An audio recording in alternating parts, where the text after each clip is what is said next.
Hi everyone and welcome back to my channel. Today I'm doing the part 2 of my top 20 albums from the 70s. So if you haven't seen part 1 where I talked about my first top 10 albums, then go and watch that because I'm going to be talking about another 10 now. I've had to do 20 because there are just so many amazing albums to talk about from the 70s. And then I'm going to move on to the 80s. So as always, please comment down below any album from the 70s you think I should listen to, or let me know what your favourite albums are from the 70s. I would really appreciate that. I love listening to all the albums that you guys recommend me, and without further ado, let's just get started. So first up is an album that I've spoken about a few times on this channel, I think. And it is Band on the Run by Wings, or Paul McCartney and Wings. So Wings have been one of my favourite bands since I was little. I think they're the first ever band that I remember actually saying these are my favourite band. I actually listened to Wings before I listened to the Beatles. That's probably why I'm such a big Paul McCartney fan now. So this album just has like so much personal meaning to me. It brings back so many memories like from my childhood, especially when I listen to songs like the title track Band on the Run or the song Jet. They are two tracks that I know every single word to, every drum beat, every melody, every guitar riff, just everything. And they're such like feel-good songs for me. But as well as this being like a really personal album for me, I just think it's an amazing timeless album. The production is amazing. There's a really nice mixture of songs, mixture of moods, and yeah, I just love it. Next up is going to be another Genesis album. I already spoke about Nursery Crime in my other video, but now I'm going to talk about Selling England by the Pound. I just couldn't not include this one. All of the Peter Gabriel Genesis albums are just perfect to me. So I just had to talk about Selling England by the Pound. This album is absolutely outstanding in every sense of the word. I could listen to it all day, every day, and never get bored of it. I think again it's got a really nice mixture of songs, and every song just brings something really cool to the album. The opening track, Dancing with the Moonlit Night, is an amazing, essential prog song. It's not quite an epic, because it's only about 8 minutes long, I think. But there are just so many like unique melodies and these really cool, like very English lyrics. I Know What I Like is such a catchy song with an amazing chorus. Firth of Fifth is just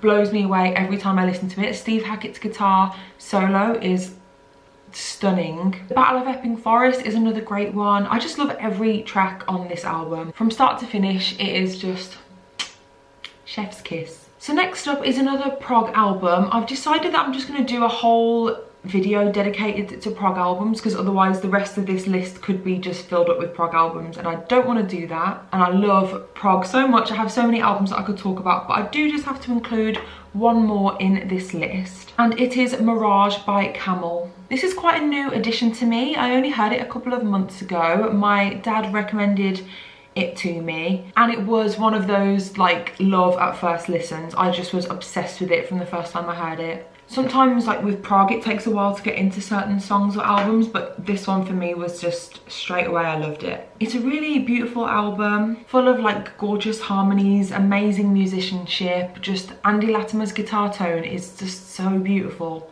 My favourite track on the album is probably the third track, Nimrod Dal. It's a suite with like multiple different sections and melodies, and it's a song basically about Gandalf from Lord of the Rings, and it takes you on such a journey. There are gorgeous flute sections and different keyboard sections, and you just get completely lost in the music, and it's a wonderful experience. And the closing track, Lady Fantasy, is another amazing one. It has literally everything you could want from a prog song. Really engaging vocals, gorgeous little guitar sections, amazing bass. Yeah, I just bloody love this album. So next up I'm going to talk about a band that I mentioned in my top 10 albums from the 60s video. It's the boys from my hometown, the Moody Blues. So I already spoke about To Our Children's Children, which is my favourite Moody Blues album. I love that album so much, but I also love their 70s album Seventh Sojourn.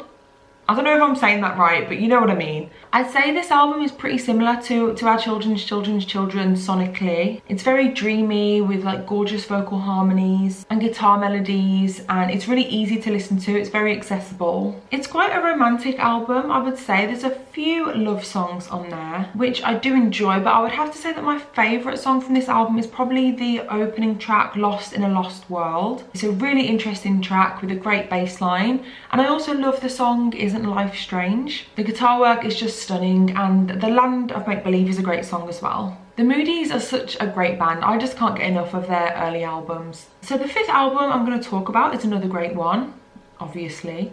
It's the self-titled album by Paul Simon. Paul Simon is one of my favourite songwriters. His lyrics are extremely quotable and extremely relatable, and the way he puts his feelings into words and then creates these gorgeous melodies is really, really special. This album has a really intimate feel to it. The vocals are very much the main event, and the music is kind of stripped back and simplistic, a lot of acoustic guitar, but it really highlights the great vocals and the great lyrics. I would say that my top 3 songs are Peace Like a River, Paranoia Blues, and Everything Put Together Falls Apart. But overall, I just think every song on this album is great, and though it's not quite Graceland, it is still a really great album. So next up, I'm going to stay in the singer-songwriter genre and talk about Tapestry by Carole King. I love this album so much. It is such a beautiful album. It's very honest and authentic and slightly unpolished, which is one of the things I love about it. The songs are really raw and emotional, and quite a few of them have a lot of personal meaning to me. I love all the men I've talked about in my previous videos, but it's just really nice to have a woman and like have things from a woman's perspective, because it just makes it that little bit more relatable to kind of situations in my own life. I also think the album cover is a beautiful shot, and I love cats. And Carole just has the most amazing voice. I would say that my top 3 are It's Too Late, Way Over Yonder, and then probably the title track. Just a masterpiece of an album. So next up is a bit of a random one, but again, it's one of those that has a lot of nostalgia attached to it for me and has personal meaning, and it is Off the Wall by Michael Jackson. When I was younger, when I was like 12 or 13, I went through a stage where I was absolutely obsessed with Michael Jackson. I just loved him. I listened to him all the time, and I don't really feel like that anymore, but Off the Wall has always been my favourite Michael Jackson album. For some reason, it's just really resonated with me. It's very like high energy, and just every song on this album is like a stone cold classic. The production is crisp and fresh, the album is funky and makes you want to dance. It just makes you feel good and has like a really timeless feel to it. My favourite song is the title track, Off the Wall, because of the memories that it has for me, and it's just a catchy song with uplifting, great lyrics. And I just love this album, and I think it often gets overlooked because obviously most people talk about Thriller, which is fair enough, that's a great album, but for me, Off the Wall has just always taken the edge. It just has no skips whatsoever. So my 8th pick is another one that is quite a new addition for me on this list. I only started listening to this band when I heard Trent Reznor talk about them in an interview. Obviously we know 9 Inch Nails is my favourite band of all time, so if I hear Trent recommend something, you best believe I'm listening to it. Anyway, the album I'm talking about is Fear of Music by Talking Heads. Trent actually talked about Remain in Light, but obviously that album came out in the 80s, so I'm not going to talk about it in this video. Fear of Music is an album that I don't really know how to even talk about or describe.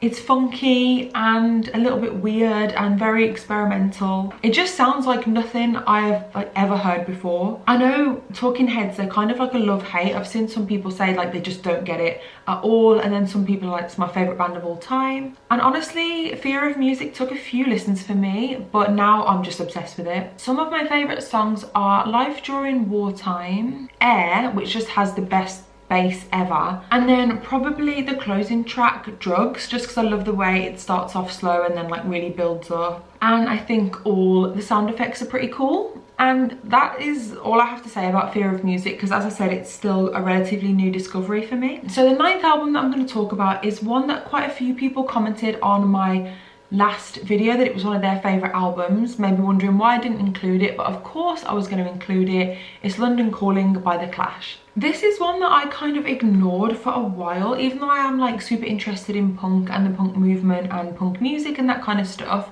I just didn't listen to this one for ages, and it was one that I really enjoyed the first time I listened to it, and it was one that when I finished listening to it, it's like I wanted to put it straight back on and listen again. It's very high energy and leaves you feeling quite exhilarated once you've listened to it, but there's also some really nice like melodic guitar parts as well. And I love how there's quite a few different genres that they explored on this album, from blues, jazz to reggae, which just makes it really unique and different. And my top 3 songs are probably Spanish Bombs, The Guns of Brixton and Revolution Rock. Okay, so this is my final favourite album from the 70s. I guess this one's a little bit different to the others. It's something that I haven't really spoken about on this channel, but I'm actually like a huge metalhead. So I'm going to talk about some more boys from my hometown, Black Sabbath.